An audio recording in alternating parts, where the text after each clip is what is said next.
राधे राधे दोस्तों, मैं आज आपके लिए वट सावित्री व्रत कथा लेकर आई हूँ, जो कि इस प्रकार है। भद्र देश के एक राजा थे जिनका नाम अश्वपति था। भद्र देश के राजा अश्वपति की कोई संतान ना थी। उन्होंने संतान की प्राप्ति के लिए मंत्रोच्चारण के साथ प्रतिदिन 1,00,000 आहुतियाँ दी। 18 वर्षों तक यह क्रम जारी रहा। इसके बाद सावित्री देवी ने प्रकट होकर वर दिया कि राजन, तुझे एक तेजस्वी कन्या पैदा होगी। सावित्री देवी की कृपा से जन्म लेने के कारण से कन्या का नाम सावित्री रखा गया। कन्या बड़ी होकर बेहद रूपवान हुई। योग्य वर न मिलने की वजह से सावित्री के पिता दुखी थे। उन्होंने कन्या को स्वयं वर तराशने भेजा। सावित्री तपोवन में भटकने लगी। वहाँ सार्व देश के राजा धुत्मसेन रहते थे। क्योंकि उनका राज्य किसी ने छीन लिया था, उनके पुत्र सत्यवान को देखकर सावित्री ने पति के रूप में उनका वरण किया। ऋषिराज नारद को जब यह बात पता चली तो वह राजा अश्वपति के पास पहुँचे और कहा कि हे राजन, यह क्या कर रहे हैं आप?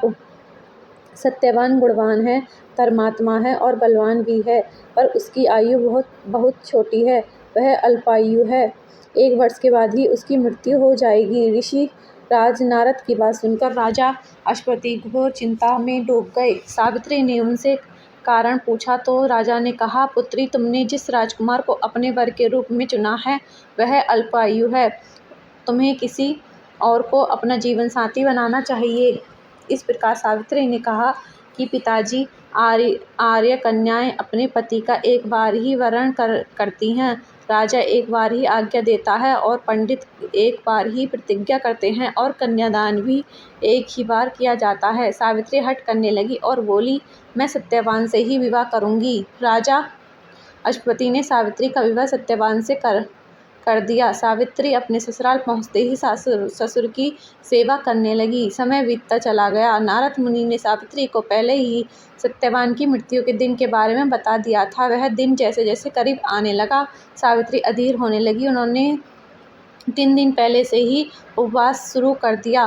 नारद मुनि द्वारा कथित निश्चित तिथि पर पितरों का पूजन किया। हर दिन की तरह सत्यवान उस दिन भी लकड़ी काटने जंगल चले गए। साथ में सावित्री भी गई। जंगल में पहुंचकर सत्यवान लकड़ी काटने के लिए एक पेड़ पर चढ़ गए। तभी उसके सिर में तेज दर्द होने लगा। दर्द से व्याकुल सत्यवान पेड़ से नीचे उतर गए। सावित्री अपना भविष्य समझ गई। सत्यवान के सिर की गोद में रखकर सावित्री सत्यवान का सिर सहलाने लगी। तभी वहाँ यमराज आते दिखे। यमराज अपने साथ सत्यवान को ले जाने लगे। सावित्री भी उनके पीछे पीछे चल पड़ी। यमराज ने सावित्री को समझाने की कोशिश की कि यदि यही विधि का विधान है, लेकिन सावित्री नहीं मानी। सावित्री की निष्ठा और पति परायणता को देखकर यमराज ने सावित्री से कहा कि हे देवी, तुम धन्य हो, तुम मुझसे कोई भी वरदान मांगो। सावित्री ने कहा कि मेरे सास ससुर वनवासी हैं और अंधे हैं, उन्हें आप दिव्य ज्योति प्रदान करें। यमराज ने कहा, ऐसा ही होगा, जाओ, अब लौट जाओ। लेकिन सावित्री अपने पति सत्यवान के पीछे पीछे चलती रही।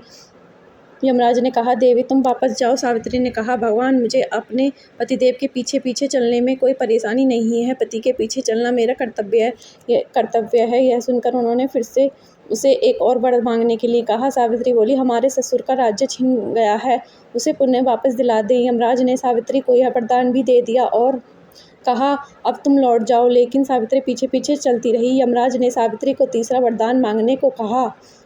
इस पर सावित्री ने 100 संतानों और सौभाग्य का वरदान मांगा। यमराज ने उसका वरदान भी सावित्री को दे दिया। सावित्री ने यमराज से कहा कि प्रभु, मैं पतिव्रता पत्नी हूँ और आपने मुझे पुत्रवती होने का आशीर्वाद दिया है। यह सुनकर यमराज को सत्यवान के प्राण छोड़ने पड़े। यमराज अंतर्ध्यान हो गए और सावित्री उसी वट वृक्ष के पास आ गई जहाँ उसके पति का मृत शरीर पड़ा था।